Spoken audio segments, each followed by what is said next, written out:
It's always nice to beat the Wildcats. That's my statement. All right, questions, raise your hands, we'll get you all the mic. Coach, just the kind of the whole year and making it to the tournament, then beating Kentucky, now moving on, just kind of take us through what the journey's been like. Yeah, amazing.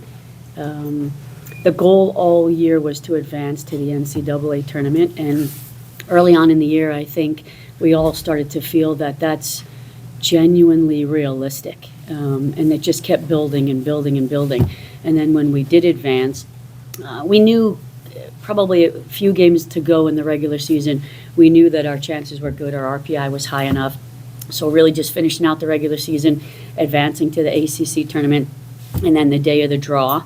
And I thought that was exactly the way the draw was going to go, because they're 93 miles away and it makes for a great first round game. So when we drew Kentucky, the kids were excited for two reasons. One, to get into the tournament, and two, to play our rival.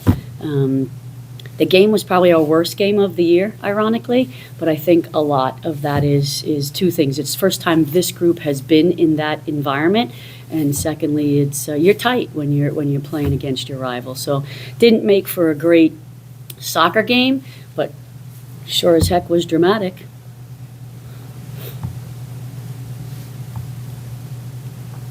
Now moving on, tell us a little bit about Kansas and the opportunity that you have on Thursday. Yeah, I think the good thing is our tightness relative to playing in the tournament is beyond us now. Now we go to a neutral site, a site that's familiar for us at Duke, against an unfamiliar opponent in Kansas. They've done a great job. They have really done well in the Big 12, and the coach there was previously at Xavier, so I know a lot and familiar with his style and the way he does things. And watching Kansas, they're very similar to the way he coached his Xavier team, so there is a sense of familiarity with regard to that, and hopefully that can help us.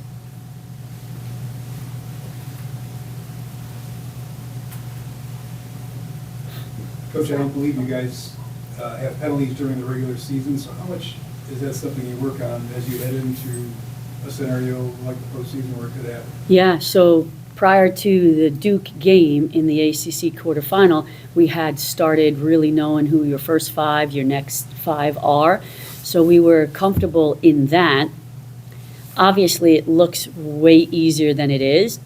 The piece that starts to get to you is, oh my God, this is the game on the line. Oh my God, there's 1,500 people here.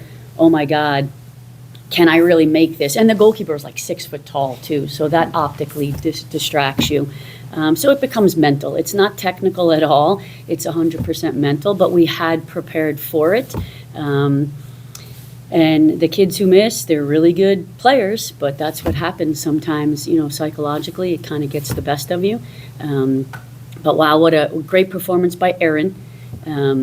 Unbelievable for Fina Davy, a kid who hadn't played significantly in the game, to step up and hit the fifth one that then sends it into the overtime.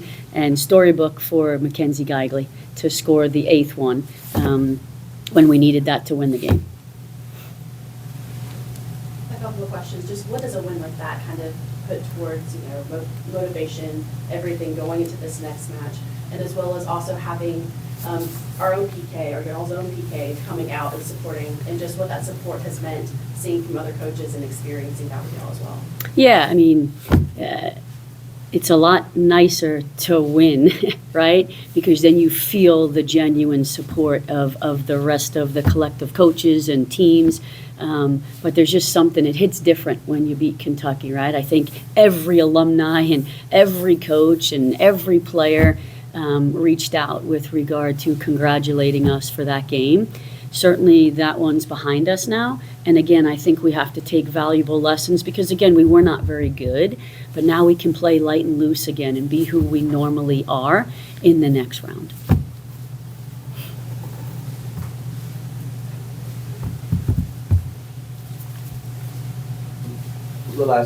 My last question is just when you look at what you have to do to be successful this week and you kind of continue to move on, and How much has the ACC prepared you for this moment? Yeah, so two answers is we all year have focused on us, and I think we have to get back to that. That's something we deviated a little bit from in the first game because I think the emotion got the most of us because it was an NCAA tournament game and because it was our rival. So we have to get back to being who we are. And then secondly, we play in the best conference in the country. There's no doubt about it.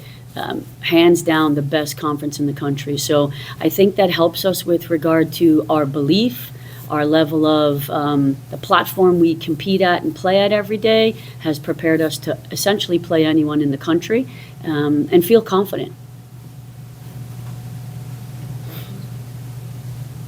Karen, thank you. Thank you. Thank you.